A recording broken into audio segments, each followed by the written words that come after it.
Hey everybody, it's Charles with Red Fern Dynamics. Jumping back into subject number 2, section 3, if you will. I know there's a lot to cover. Some of it might be a little confusing still, so I'll do my best to kind of just wrap it all together and help you understand what's available in the marketplace.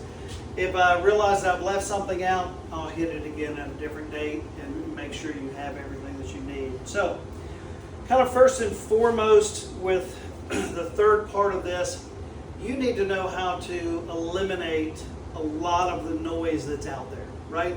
So as you're going online and researching companies and seeing all this stuff come up, it's just so confusing to you. You need to have one clear indication of how to just like knock off like 60-70% of the junk and get right into the heart of the matter and start making some decisions. One of the easiest ways to do that is with this little decal right here. As I said before, we're members of NATM, which is the National Association of Trailer Manufacturers. If a company is a member and they are building to these specs, then it will carry this decal. It's very important, and you need to ask that question. If it doesn't have this decal, guess what? You need to walk away quickly. Now, roughly 70% of the trailers on the road today are members of NATM, if it's manufactured in the U.S. That leaves about 30% of the trailers that are not. Where it really gets messed up is the number of trailers that are coming across the southern border and from other locations that don't meet any specifications whatsoever. Because again, this decal means that that trailer meets all of the minimum specifications for a trailer. And that is in relation to DOT standards and NHTSA standards, right? So it can legally move on the road. That speaks nothing to the type of steel, their welding criteria and welding standards, the type of tires and wheels they're selecting. It doesn't really speak to any of that at all. But if a manufacturer won't even meet the minimum standards, then to me, it would immediately reject them. So, I'm going to go back to our wall here and draw another little chart or graph. For me, it helps me think and process it, and I hope it will help you kind of understand it a little bit better.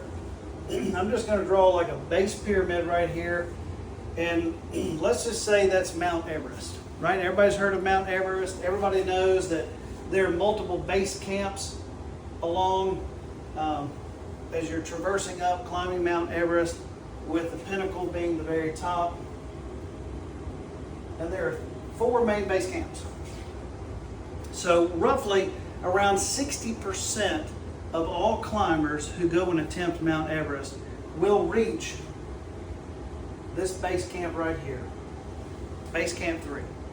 That's where it gets real serious. And the same can be said of trailers, right?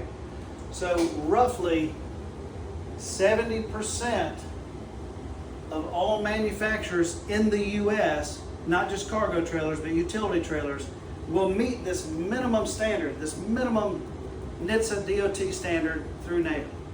We have mandatory compliance every 2 years to make sure that everything's good. That leaves 30% that is below that standard. What makes it worse for the mobile kitchen or food trailer industry is this segment right here, honestly, makes up about 70 or 80% of the trailers out there. And that's hard to stomach, but that's the truth. I'll be generous. Let's say 60%. So meaning that 40% of them are going to be up here just barely meeting that minimum standard or a little bit better. And I think that's very generous. We track 40 or 50 different websites, Facebook pages, Instagram accounts of all the food truck sites. Every single day we see all of the trailers being sold and manufactured and all the problems that everyone has. I mean, it's just a real big issue.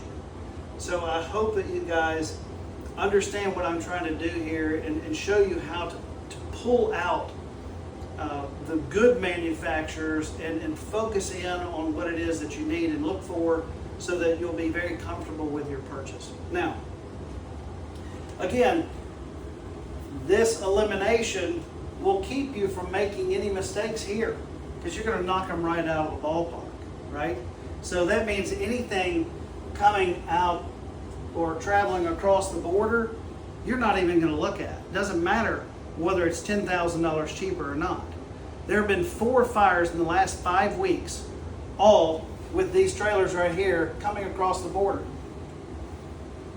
That's just the way it is. That's just a simple truth. So eliminate all of those. Now, up here you're going to have the upfitters, right? Some of those upfitters that are going to buy a good quality trailer, and you can verify, hey, that's, it has a NATM decal, so at least you know you're meeting minimum standards. Then you're going to have some of those manufacturers that only deal with mobile kitchens that build a very high quality unit. They're going to be able to get you here. Maybe they can get you to the 4th base camp.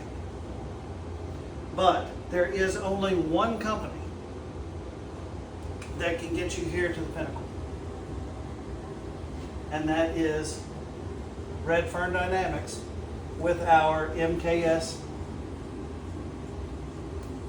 with our mobile kitchen shelf. And I can say that with 100% certainty. We are the only company that designed the chassis, components to make that chassis for the seamless integration of electrical systems and gas systems. Now, these trailers right here, they'll pass inspection, and they have for decades. And they pass inspection because it's only the health department that is coming in and checking the units. Do you have refrigeration? Are your food handling techniques in order? Did you take your ServSafe class? Are you holding your food at the right temperatures? Do you have hot water? Do you have a 3-bay sink? Do you have the hand sink? Is your hot water heater going to function the way it's supposed to? Those are easy things because they literally gave you a copy of the test before they asked you to take it. So that's why all of these will always pass. Now, it has always been a rule that you should have fire suppression. Any grease-laden vapor that is created from a flat top char boiler, range oven, whatever it is, has to have a Type 1 hood and fire suppression. So your fire marshal may come in and actually inspect the unit. And for them, most of them don't even know the code books and regulations. They say, okay, well, it's got a fire suppressant system, so it must be okay. But they didn't check the regulations for the gas lines. Gas lines are supposed to come up through the floor. Hand down if you will. Are supposed to come up through the floor, and each individual unit has its own shutoff valve and the appropriate gas lines connecting it. Now, that's very important. And I only know of one other manufacturer that even bothers to do that. You'll see manifold systems and all kinds of stuff on the walls. It does not meet code. So, if it doesn't meet code, who holds the liability? That would be you. So you need to make sure that when you're looking out into this segment, what are you getting? What are you willing to pay for? And how important is that to you and your business for your success and how you're running it? Anytime you have a problem, if you're buying something from here, expect issues almost every single day. Again, go to the Facebook pages and look. Look at what everybody's posting time and time again, right? So if you want to deal with all those issues all the time, then, it's your option, right?